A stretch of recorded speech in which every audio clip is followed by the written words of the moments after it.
Hello, welcome everyone. मेरा नाम अंशुल कपूर है।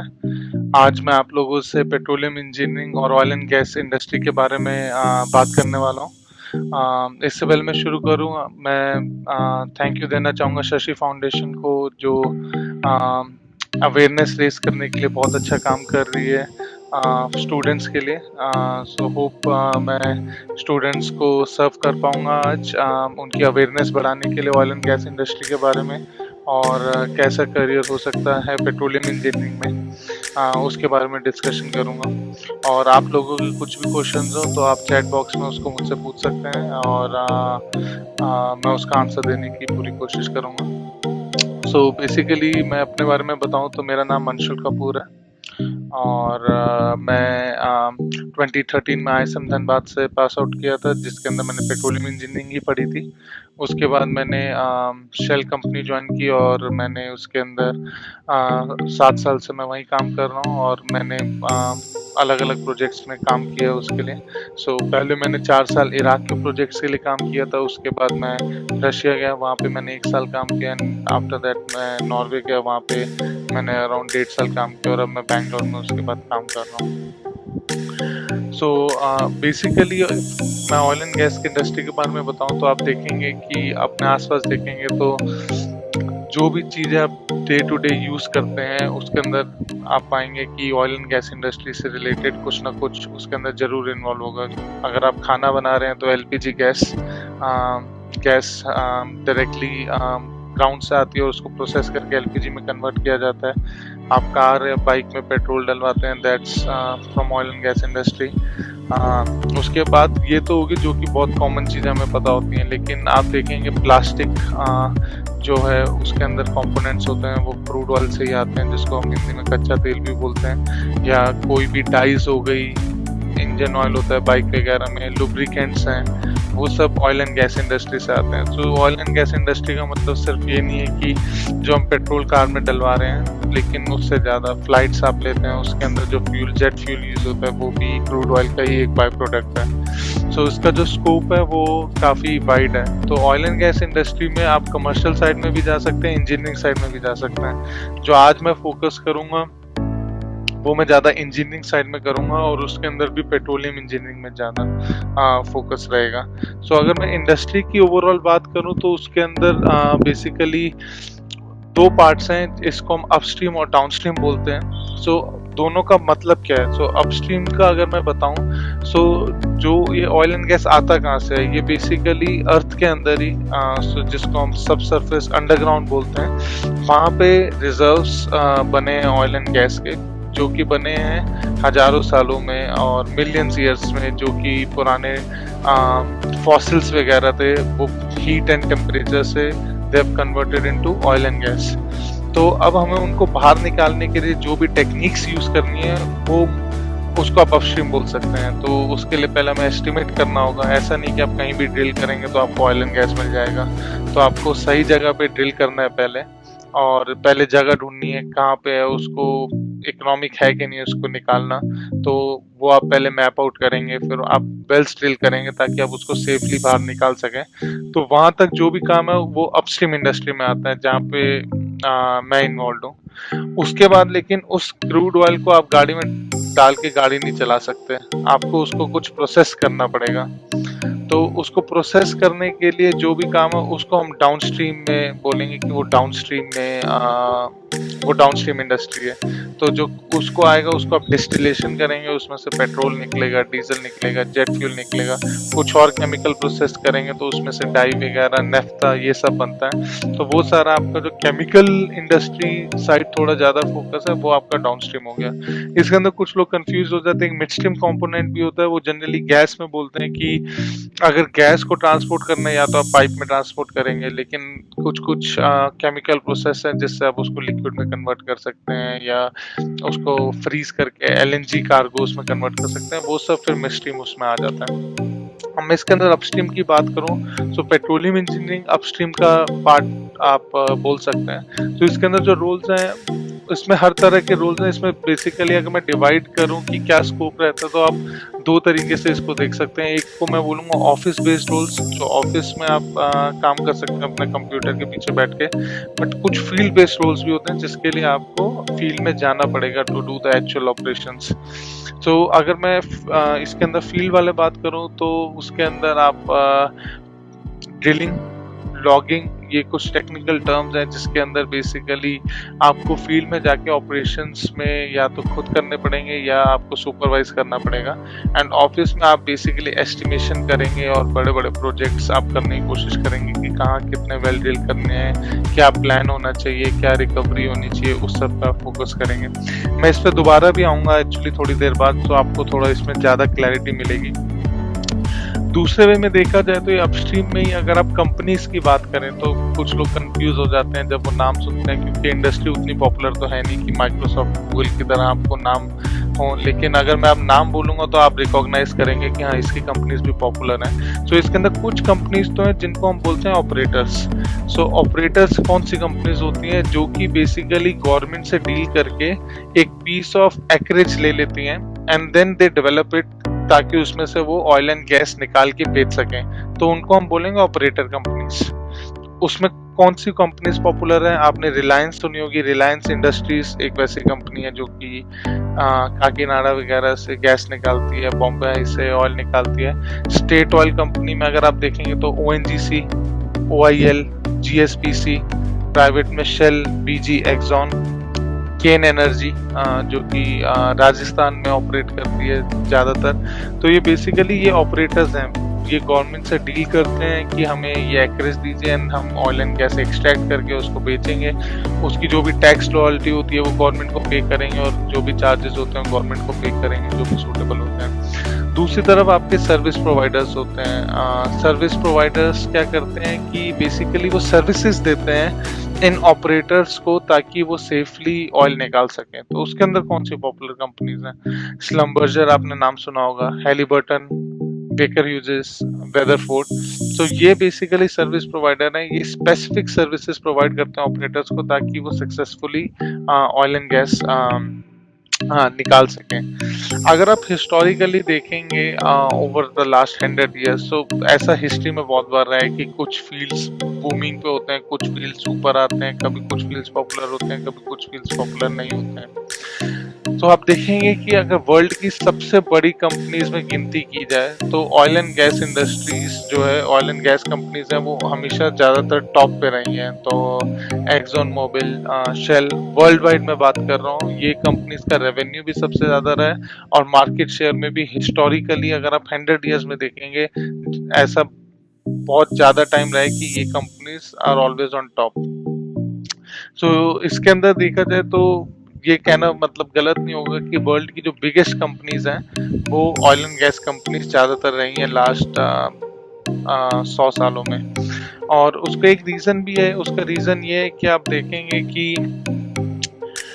एनर्जी की रिक्वायरमेंट है वो हमेशा डेवलपमेंट के साथ एकदम कोरिलेट करती है। तो जैसे जैसे जो जो कंट्री डेवलप हुई है, ये ऑब्जर्व किया गया कि उसकी एनर्जी डिमांड्स भी उसी तरह से रेज हुई हैं। अब इंडिया हमारी डेवलपिंग कंट्री है, तो हमारी एनर्जी डिमांड्स भी विद टाइम इंक्रीज होंगी। और इसको बेसिकली प्रॉस्पेरिटी का इंडिकेशन भी माना गया है कि एनर्जी कंजम्पशन कितनी है, क्योंकि आपको कुछ भी डेवलप करना है आपको एनर्जी चाहिए, चाहे वो इलेक्ट्रिसिटी आपके घर में क्यों ना हो। तो इलेक्ट्रिसिटी भी जो आपके घर में आती है उसके अंदर सारी ऑयल एंड गैस से नहीं आ रही होगी, कुछ हाइड्रो प्लांट से, इन सब से भी आ रही होंगी, लेकिन कुछ मेजॉरिटी ऐसी भी होगी जो कि गैस पावर प्लांट से जनरेट होकर आपके घरों में आ रही है। तो अब मैं अगर अपस्ट्रीम में फोकस लाऊं आपका पेट्रोलियम इंजीनियर्स में, जो कि टॉपिक है career of a petroleum engineer, तो उसके अंदर भी जो अलग अलग डिसिप्लिन हैं वो बहुत इंपॉर्टेंट रोल प्ले करते हैं। ये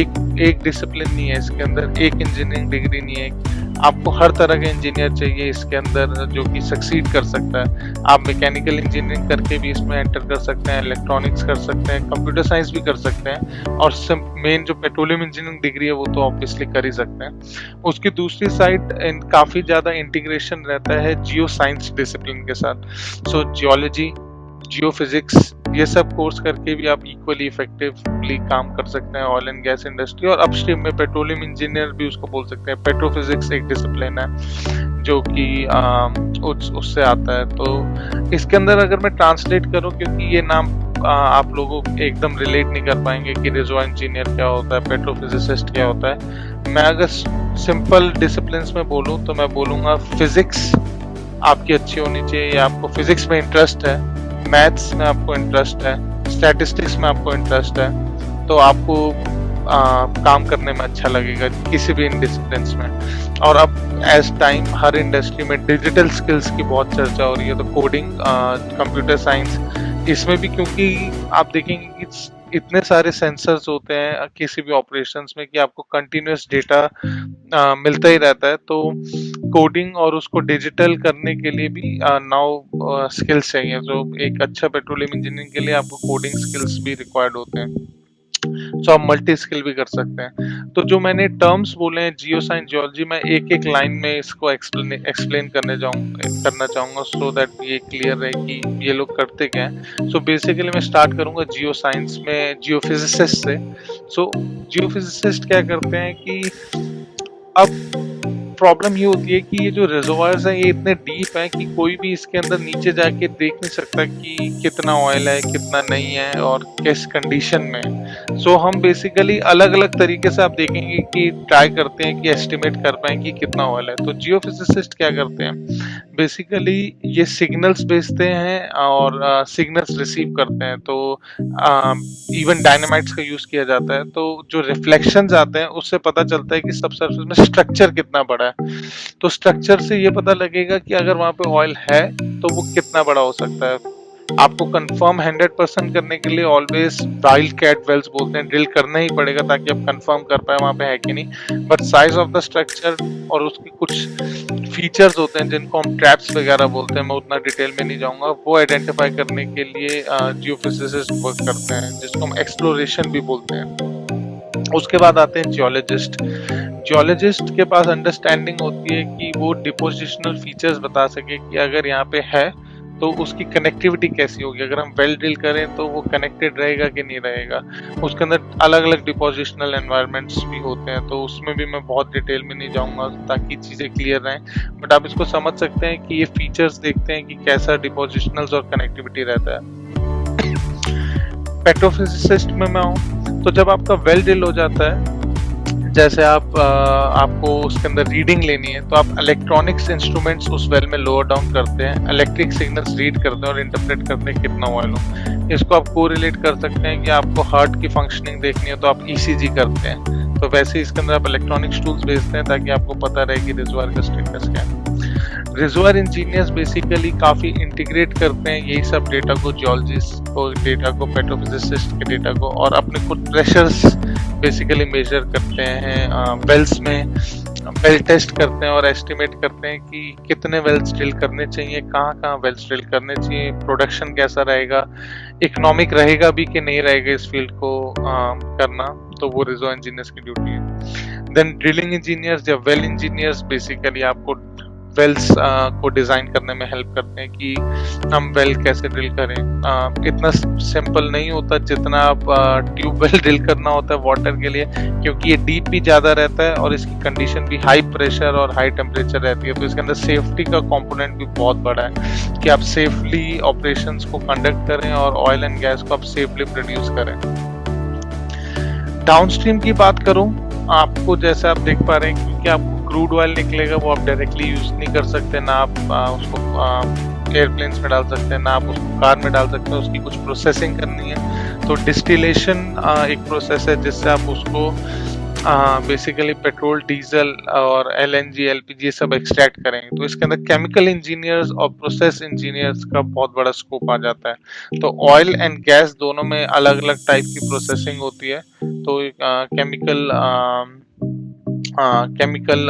बेसिकली केमिकल इंजीनियर्स का वहाँ पे थोड़ा ज़्यादा बड़ा रोल है। उसके बाद अब मैं आऊँगा कि भाई स्कोप ऑफ स्टडीज में, तो मैं ऑडियंस को देखते बिगिनिंग से स्टार्ट करूँगा। सो अगर आप 10th 11th के स्टूडेंट्स हैं अगर आप 10th के स्टूडेंट हैं, आप 11th-12th में जा रहे हैं, अगर आप कमर्शियल साइड में जाना चाहते हैं तो आप कॉमर्स भी ले सकते हैं, बट अगर आप पेट्रोलियम इंजीनियरिंग या टेक्निकल करियर्स की बात कर रहे हैं तो आपको साइंस लेना जरूरी हो जाता है 11th-12th में, तो आपको साइंस ही लेना पड़ेगा।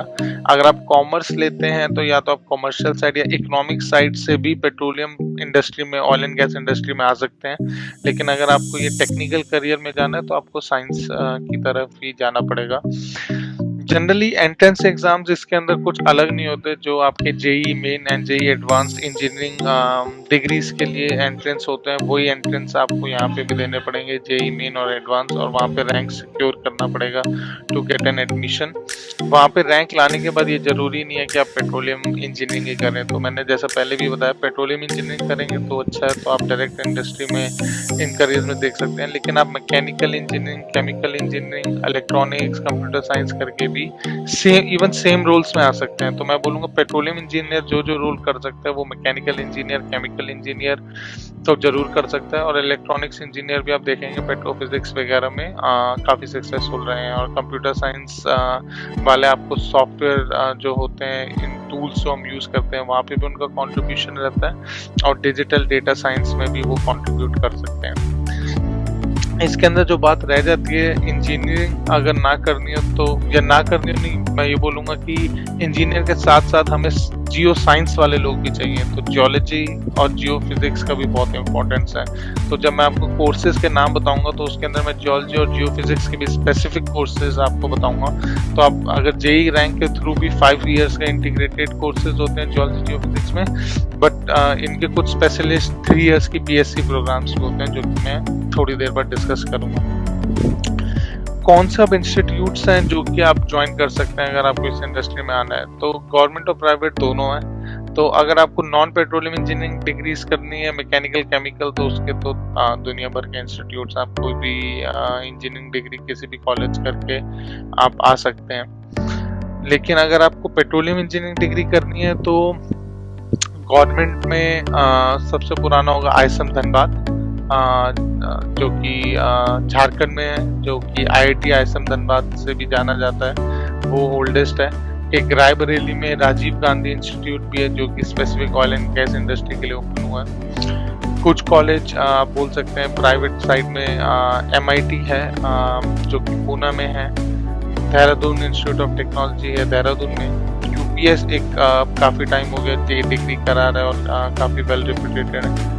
पीडीपीयू गांधीनगर में है जो ये कोर्स करा रहा है, और काफ़ी अब नए कॉलेजेस भी हैं जो कि जिन्होंने ये कोर्स रिसेंट टाइम में लास्ट 5 to 10 ईयर्स में शुरू किया है, तो आप वो भी एक्सप्लोर कर सकते हैं। ड्यूरेशन की अगर मैं बात करूं, जनरली इंजीनियरिंग प्रोग्राम 4 इयर्स के रहते हैं, तो 4 इयर्स बैचलर्स में, आप बैचलर्स के बाद भी कंपनी ज्वाइन या इंडस्ट्री ज्वाइन कर सकते हैं, लेकिन आप 2 इयर्स का मास्टर प्रोग्राम भी कर सकते हैं उसके बाद पेट्रोलियम इंजीनियरिंग में। तो आइदर आप 4 इयर्स का बैचलर्स कीजिए या इंटीग्रेटेड 5 इयर्स का कोर्स कीजिए, या बैचलर्स 4 इयर्स प्लस 2 इयर्स का मास्टर कीजिए। जियो फिजिक्स और जियोलॉजी के कोर्सेज अगर आएंगे तो इनके भी कुछ कॉलेजेस हैं, तो आप उसके अंदर सर्च करेंगे, दिल्ली यूनिवर्सिटी में कुछ कॉलेजेस हैं, प्रेसिडेंसी कॉलेज है जो कि बैचलर्स कराता है, जिसको बीएससी जियो फिजिक्स या बीएससी जियोलॉजी कहते हैं, तो वो 3 इयर्स के प्रोग्राम रहते हैं। उसके बाद जनरली आप 2 इयर्स का मास्टर या 2 to 3 इयर्स का मास्टर्स कर सकते हैं, एमएससी या एमएससी टेक उसको करने के लिए। तो IIT Roorkee MSc integrated 5 year geology courses available हैं IIT Roorkee, ISM Dhanbad, IIT BHU में, या फिर आप साथ में आईआईटी बॉम्बे में भी इंटीग्रेटेड कोर्स है, या फिर आप 2 इयर्स का मास्टर्स भी इन्हीं इंस्टीट्यूट से कर सकते हैं अगर आप कहीं और से बैचलर्स आपने किए। एप्टीट्यूड इसके अंदर बेसिकली मैंने बताया मैथ्स और फिजिक्स का काफ़ी स्ट्रॉन्ग कंपोनेंट है, ज़्यादातर डिसिप्लिन में इनमें, अगर सब में ना मैं बोलूँ तो कुछ में तो है ही, और प्रॉब्लम सॉल्विंग मेरे ख्याल से की सक्सेसफुल पेट्रोलियम इंजीनियर का स्किल है।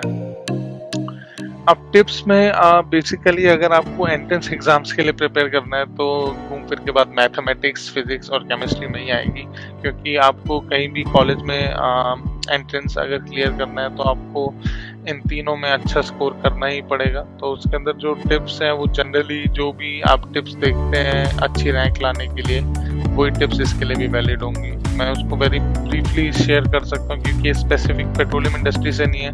अपने एनसीईआरटी को आप अच्छे से गो थ्रू कीजिए, जो भी है 11th-12th की फिजिक्स केमिस्ट्री मैथ्स, और कुछ कॉम्पिटिटिव प्रॉब्लम सॉल्विंग कीजिए। तो मैं उसके बहुत डिटेल में नहीं जाऊँगा, उसका एक सेपरेट सेशन अपने आप में रखा जा सकता है कि कैसे तैयारी करें एंट्रेंस एग्जाम्स की, अगर उसमें ज़्यादा इंटरेस्ट आता है।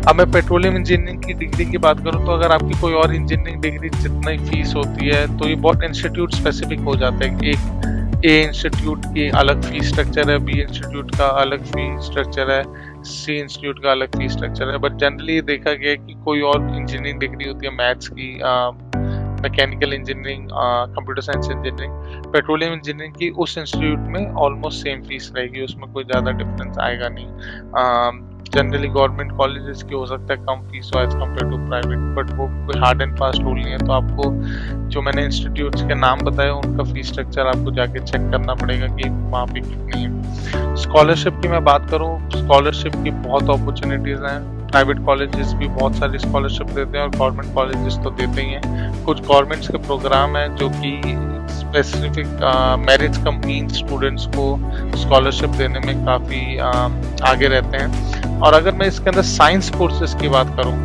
जियोलॉजी, जियोफिजिक्स वगैरह वालों की, तो एक गवर्नमेंट का एस्पायर स्कॉलरशिप नाम से एक काफ़ी पॉपुलर प्रोग्राम है जो कि प्रमोट करना चाहता है कि इंजीनियरिंग तो पॉपुलर है ही, साइंस कोर्सेज भी आगे बढ़े, ज़्यादा पॉपुलर हो, तो वो स्कॉलरशिप भी वहाँ पे रहती है काफ़ी।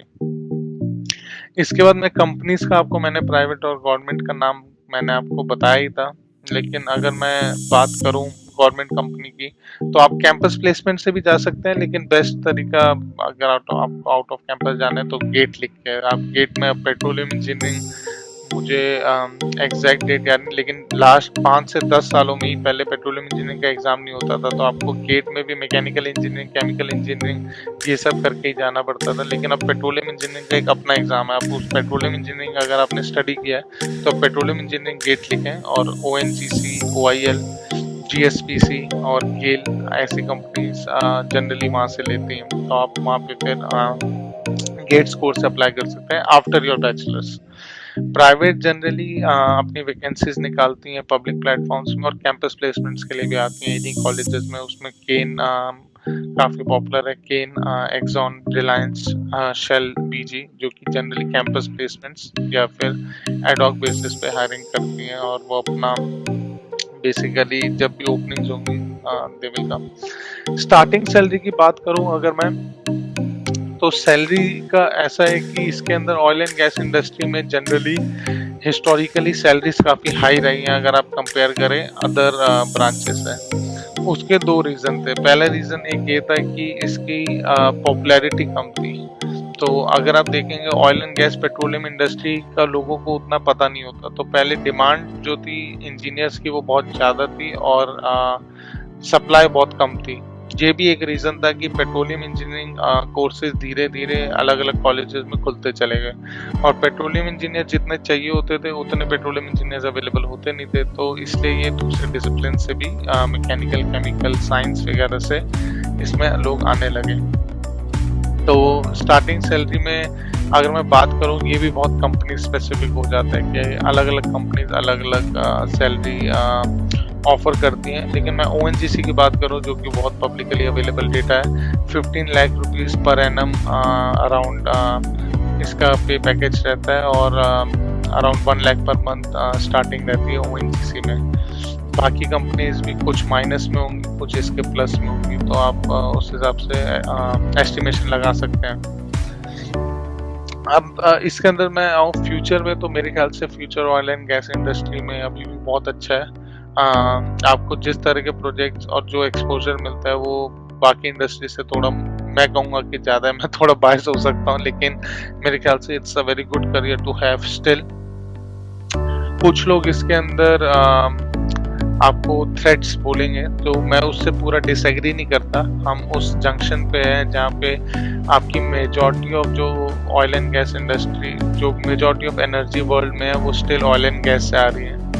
बट एक पॉइंट ऑफ टाइम पे it will be replaced by more renewable sources of energy, जिसमें सोलर आता है, विंड एनर्जी आता है और अलग अलग प्रोजेक्ट्स आते हैं। तो उसका एक एनर्जी ट्रांजिशन का टाइम आएगा कि ये पीक करेगा oil and gas, and then it will slowly decline. तो उसके बाद एंड दूसरे सोर्सेज ऑफ एनर्जी पॉपुलर होंगे।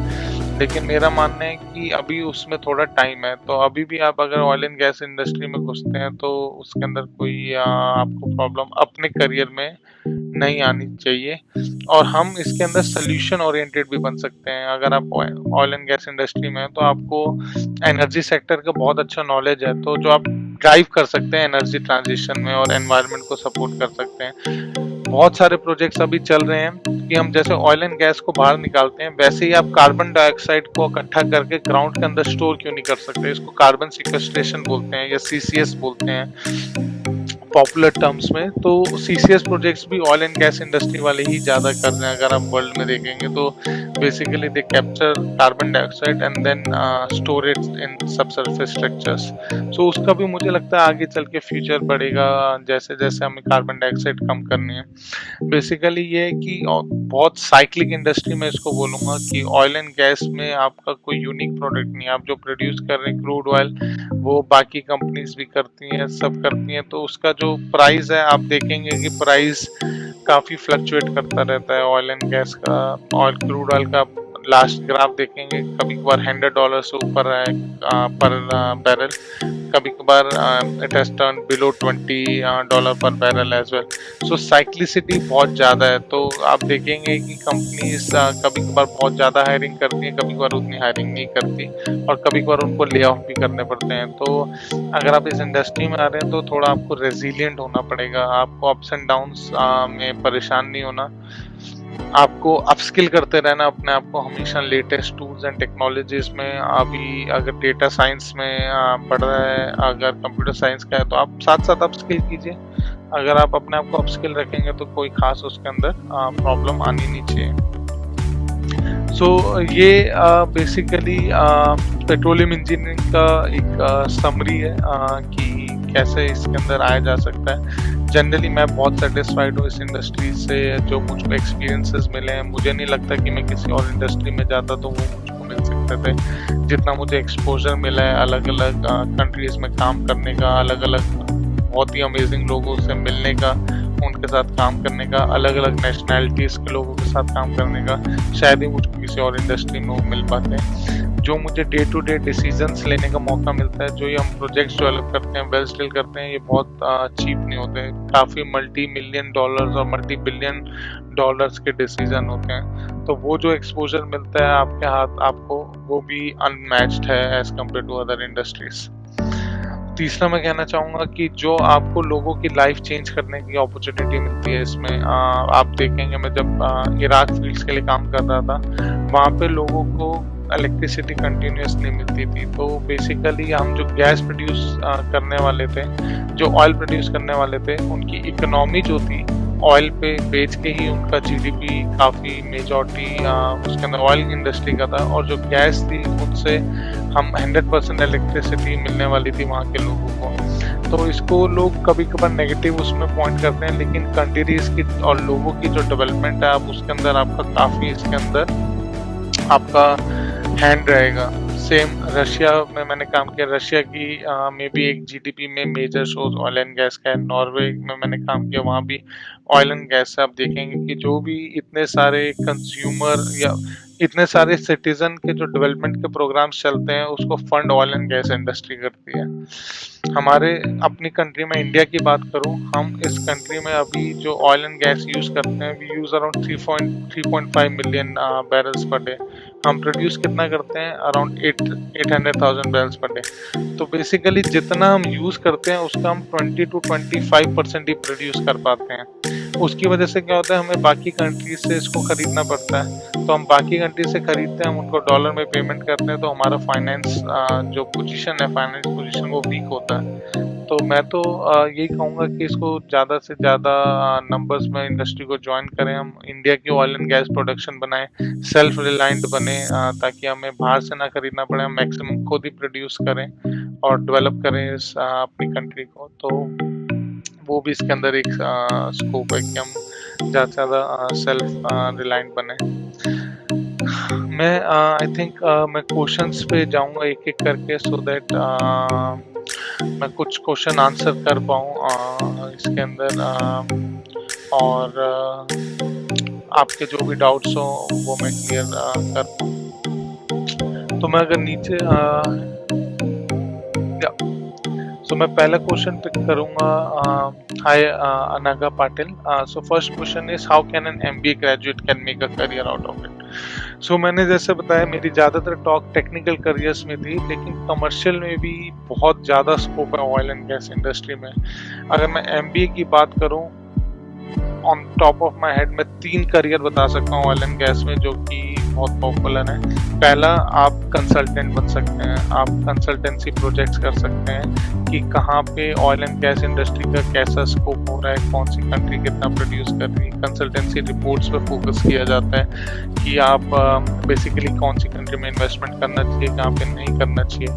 एक कुछ एमबीए वाले इकोनॉमिक्स में चले जाते हैं जो कि इकोनॉमिक एवेल्युएशन करते हैं, बेसिकली इकोनॉमिक वैल्यूएशन करते हैं कि प्रोजेक्ट अच्छा है कि नहीं। तीसरा, आप देखेंगे कि रिटेल साइड के बिजनेस में जो पेट्रोल पंप्स मैनेज होते हैं, marketing manager, area sales manager वगैरह, वो एमबीए के बाद वहाँ से जाते हैं। और कमर्शियल नेगोशिएशन में तो जाते ही हैं, जो भी गवर्नमेंट के साथ डील करना है, अलग अलग पार्टनर्स के साथ करना है, प्रोजेक्ट में एंटर करना है, तो वो कमर्शियल नेगोशिएशन करते हैं। फिर एक क्वेश्चन है, what certifications we can do with this course। so basically अगर आप नॉर्मल इंजीनियरिंग करेंगे, आई थिंक दैट वो सफिशिएंट रहती है कहीं जॉब लेने के लिए। तो आपको कुछ स्पेसिफिक सर्टिफिकेशन की जरूरत नहीं। आप अपने आप को अपस्किल करते रहिए, साथ साथ थोड़ा बहुत कोडिंग में भी और मैथ्स एंड फिजिक्स में अच्छे रहिए, तो आपके लिए कोई दिक्कत आनी नहीं चाहिए। मैंने एक पेट्रोलियम इंजीनियरिंग सर्टिफिकेशन करी है society of petroleum engineers, SP जिसको हम बोलते हैं, वो बहुत पॉपुलर है। लेकिन उस सर्टिफिकेशन का एजुकेशन के साथ करना जरूरी नहीं है, और बेसिकली एसपी भी रिकमेंड करता है कि आपको जब 4 इयर्स एक्सपीरियंस हो जाए उसके बाद आप सर्टिफिकेशन कीजिए एंड देन उसको आप इंडस्ट्री में यूज कीजिए। यूएस में बोलूँ तो एक यूएस का भी पेट्रोलियम इंजीनियर सर्टिफिकेशन होता है, वो भी बेसिकली लेकिन ज़्यादा फोकस है आप जब इंडस्ट्री ज्वाइन करिए तो उसके बाद करिए। फिर एक क्वेश्चन है पल्लवी जी का कि what brought you into the petroleum engineering. So basically जब मैंने अपना एंट्रेंस एग्जाम लिखा था तो 2013 में, तो मेरे पास अलग अलग ऑप्शंस थे। तो जो मेरी रैंक वगैरह थी, तो मुझे कुछ जगह कंप्यूटर साइंस मिल रहा था, कुछ जगह मैकेनिकल मिल रहा था। तब मैंने देखा एक मुझे पेट्रोलियम इंजीनियरिंग आईआईटी धनबाद में मिल रहा है। तो मैंने जब पेट्रोलियम इंजीनियरिंग सुना तो मैं काफ़ी फैसिनेट हुआ कि इसके बारे में मैं थोड़ा और जानूं। तो मैंने सर्च करना शुरू किया, तो मुझको पता लगा कि भाई काफ़ी अच्छा करियर इसके अंदर हो सकता है। तो मैंने वहाँ के जो ऑलरेडी ग्रेजुएट किए थे, ऑलरेडी वहाँ स्टूडेंट्स थे, वहाँ के लोगों से बात की, वो काफ़ी सेटिस्फाइड थे इस करियर से। और बेसिकली क्योंकि बहुत लोग जाते नहीं है तो अपॉर्चुनिटीज थोड़ी ज़्यादा रहती थी। और मेरा शुरू से थोड़ा फिजिक्स और मैथ्स में, मैं बोलूँगा फिजिक्स में ज़्यादा इंटरेस्ट भी था मेरा। और मुझको जब पता लगा कि वो काफ़ी ज़्यादा इन्वॉल्व है, तो फिर मैंने इस कोर्स के लिए ऑप्ट किया। और टू बी ऑनेस्ट, जब मैंने सैलरीज वगैरह देखी तो मुझे बाकी इंजीनियरिंग से थोड़ी ज़्यादा लगी, वो भी एक ड्राइवर था ज्वाइन करने के लिए। एक क्वेश्चन सोनी मंगला जी का है, what are some qualities petroleum engineer what are some qualities a petroleum engineer need. I think strong aptitude तो है ही इसके अंदर, मैथ्स और फिजिक्स के साथ, और प्रॉब्लम सॉल्विंग है। और एक मैं बोलूँगा स्किल अनसर्टेनिटीज के साथ डील करना, जो कि मैंने उतना कवर नहीं किया अपनी बात में। कि अगर आप देखेंगे, क्योंकि आप नीचे जाके ग्राउंड में देख नहीं सकते कि क्या है क्या नहीं है, आप हमेशा रेंज बना के चलेंगे कि इतना भी हो सकता है कि मैं बोलूँगा कि सपोज 50 मिलियन बैरल से 300 मिलियन बैरल्स हो सकता है, एक नंबर नहीं होगा उसका। और मुझे 10 to 30 वेल्स ड्रिल करने पड़ सकते हैं इसको डेवलप करने के लिए। तो ऐसा बहुत बार होता है कि कुछ केसेस में आपका प्रोजेक्ट इकोनॉमिक है, कुछ केसेस में आपका प्रोजेक्ट इकोनॉमिक है ही नहीं। तो आपको रिस्क और अनसर्टेनिटीज के साथ डील करना आना चाहिए। ये भी मैं एक क्वालिटी बहुत इंपॉर्टेंट इसके अंदर मानूंगा। देन एक और क्वेश्चन है, is it dangerous to work as petroleum engineer. So इसके अंदर मैं बोलूँगा कि बिल्कुल भी डेंजरस नहीं है, it's a safe industry to work. इसके अंदर मैंने जैसे कि पहले बताया, कुछ रोल्स ऑफिस बेस्ड होते हैं, कुछ फील्ड बेस्ड होते हैं। मैं अपने रोल की बात करूं तो मैं बहुत कम फील्ड पे गया हूं। तो अगर आप कंप्यूटर के पीछे काम कर रहे हैं तो आपको कोई भी डेंजर इसके अंदर है नहीं। तो लेकिन मैं उसकी तरफ ये नहीं बोलूंगा कि फील्ड इंजीनियर्स का जो काम है वो डेंजरस है, बिल्कुल नहीं। फील्ड पे अगर आप जाएंगे, जो सेफ्टी स्टैंडर्ड्स हैं वो बहुत ही हाई तरह के रहते हैं। तो अगर आप फील्ड पे काम कर रहे हैं, आपकी खुद की भी रिस्पॉन्सिबिलिटी बनती है कि सेफ तरीके से ऑपरेशंस किए जाएं और जो प्रोसेसेस एंड मैनुअल्स हैं वो आप फॉलो करें। तो अगर आप सब फॉलो करते हैं और आपकी भी रिस्पॉन्सिबिलिटी बनती है तो कोई रिस्क होना नहीं चाहिए। और मैं खास तरह से बोलना चाहूँगा कि इस इंडस्ट्री में फीमेल्स थोड़ा कम आती हैं, बट ये देखा गया है कि डाइवर्सिटी हर इंडस्ट्री में ज़रूरी है। तो office based roles as well as field based roles दोनों में I would encourage even girls to enter and basically contribute towards the industry. At what rank of the gate for petroleum engineering does ONGC place for interview? ये बहुत अच्छा question है, but इसके अंदर मैं apologise करूंगा कि मुझे अब लेटेस्ट नहीं पता कि क्या रैंक एग्जैक्टली गेट में पेट्रोलियम इंजीनियरिंग में चाहिए ओएनजीसी के लिए। तो ये मुझको भी आंसर चेक करके बताना पड़ेगा। आप भी सर्च कर सकते हैं इसको गूगल में, नहीं तो मैं बाद में इसको पोस्ट कर सकता हूँ चेक करके कि what's the rank you need in GATE. क्योंकि मैं शेल में काम करता हूँ जो कि एक प्राइवेट कंपनी है, और मैं कैंपस प्लेसमेंट के थ्रू वहाँ गया था। तो मैं खुद गेट मैंने नहीं लिखा इसके लिए, तो इसलिए मुझे आइडिया नहीं है, लेकिन ये मैं चेक करके बता सकता हूँ।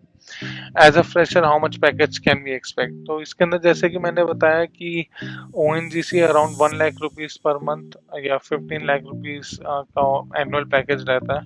मोटा मोटी बाकी कंपनीज का भी उससे प्लस एंड माइनस रहता है।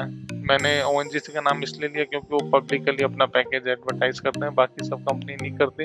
लेकिन आप अलग इंडस्ट्री में जाएंगे तो किसी का इससे कुछ कम होगा, किसी का उससे ज़्यादा होगा।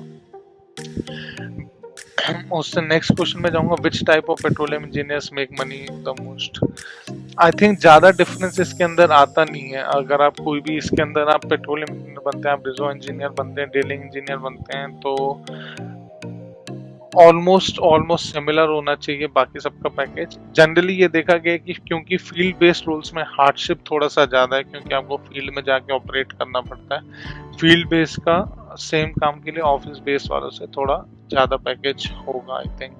जिसमें ड्रिलिंग इंजीनियर्स आते हैं उनका थोड़ा ज़्यादा रहता है। बट एज सच आपको अगर if money is your drive, I think becoming a petroleum engineering is quite good. आप उसके अंदर किसी भी स्ट्रीम में आए, you would be satisfied. Then the next question, are there a lot of job opportunities in this career? इसके अंदर मेरा आंसर ये रहेगा कि अपॉर्चुनिटीज बहुत हैं आपको इस फील्ड में, अगर आप बेसिकली ढूंढ रहे हैं। लेकिन इसके अंदर जो प्रॉब्लम आती है वो यही आती है, इंडस्ट्री साइक्लिक बहुत है। तो जब ऑयल प्राइस हाई रहता है तब कंपनीज बहुत ज़्यादा रिक्रूटमेंट करना चाहती हैं, बट जब ऑयल प्राइस लो रहता है तब वो उतनी रिक्रूटमेंट नहीं करना चाहती।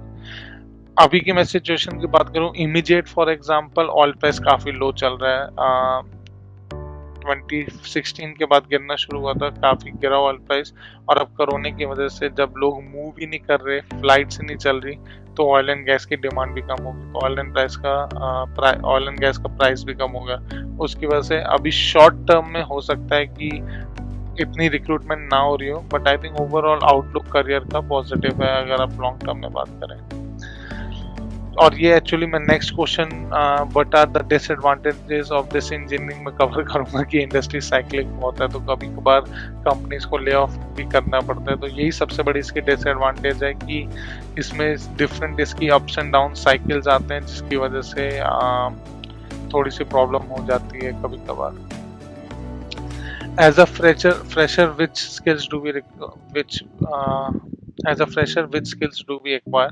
सो इसके अंदर मैंने जैसे बताया कि अगर आप पेट्रोलियम इंजीनियरिंग ही करके आए हैं तो आपको पेट्रोलियम इंजीनियरिंग के डिफरेंट सब्जेक्ट्स में मास्टरी अच्छी होनी चाहिए। अगर आप रिजर्व इंजीनियर बनना चाहते हैं तो फिजिक्स, मैथ्स और रिजर्व इंजीनियरिंग में आपको अच्छा होना चाहिए skills.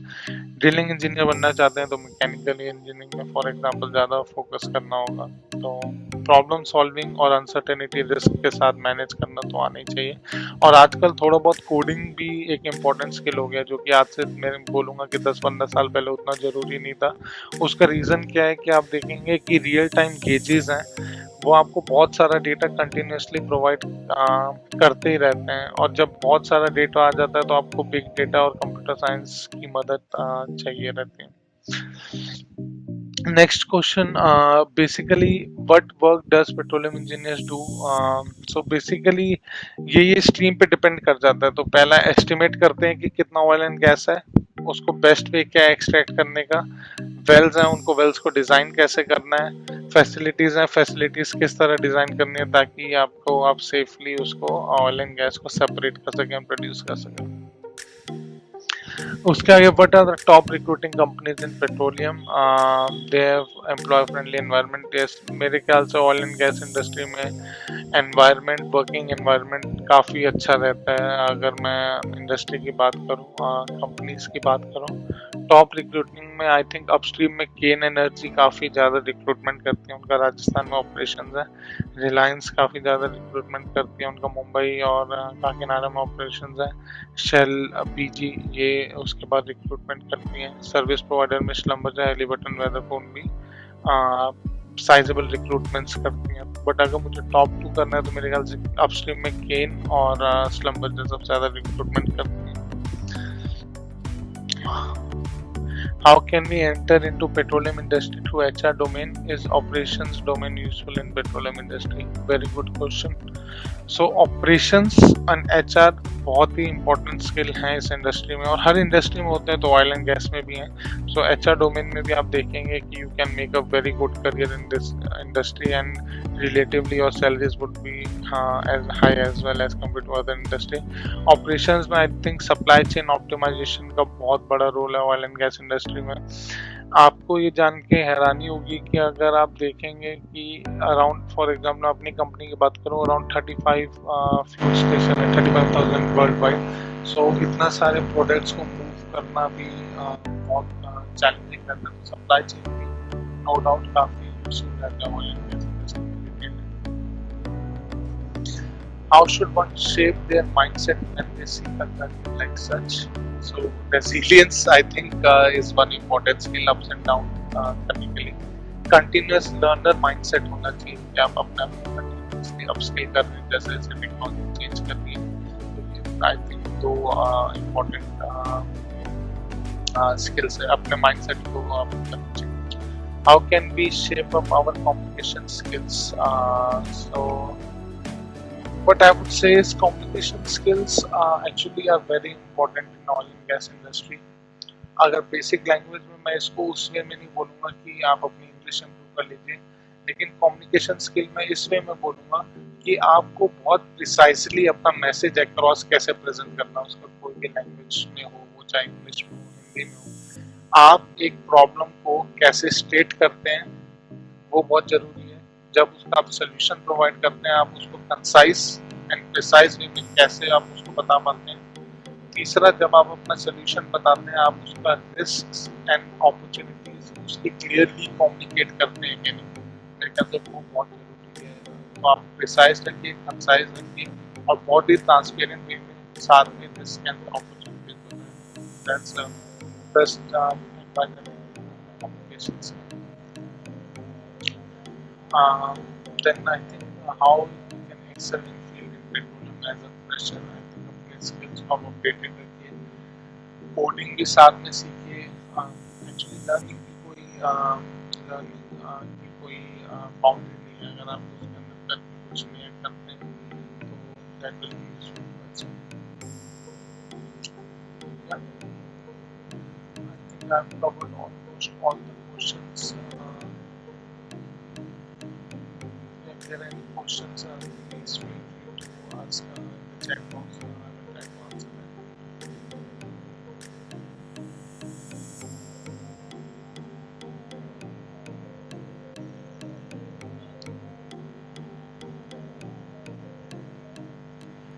Yeah, if there are no more questions, then I will like to end the session. I would like to thank every student जिन्होंने participate किया। So there is one more question I can answer. For an operational background, many people are talking about supply chain analytics these days. Can you suggest some measures to enhance इसके अंदर मैं बोलूँगा कि जो supply chain optimisation है और जो supply chain analytics है, आप कोई भी उसके अंदर कोर्स कीजिए। जो भी आप कोर्स करेंगे वो आपके लिए network, channel management, retail management, वो आपके लिए डाउनस्ट्रीम में, रिटेल इंडस्ट्री में जो ऑयल एंड गैस की है, वो सारे कोर्स आपके डायरेक्टली इसके लिए भी वैलिड रहेंगे। सो आप जो सेम कोर्स कर रहे हैं, सेम कोर्स करके आप इसके अंदर एंटर कर सकते हैं। ऑलराइट, मैं थैंक यू करना चाहूँगा फॉर ऑल द स्टूडेंट्स या और भी उनके जो पेरेंट्स वगैरह देख रहे हैं जिन्होंने ये सुन रहे हैं। होपफुली मैं आपको इस इंडस्ट्री के बारे में, इस करियर अपॉर्चुनिटीज के बारे में सेटिस्फैक्टरीली बता पाया, और मैं शशि फाउंडेशन को भी थैंक्स करना चाहूँगा जिन्होंने, जो कि बहुत अच्छा काम कर रहे हैं अवेयरनेस रेज करने का, और बहुत सारे स्पीकर्स को बुला रहे हैं इस सीरीज में, और मुझे अपॉर्चुनिटी दी इतने सारे लोग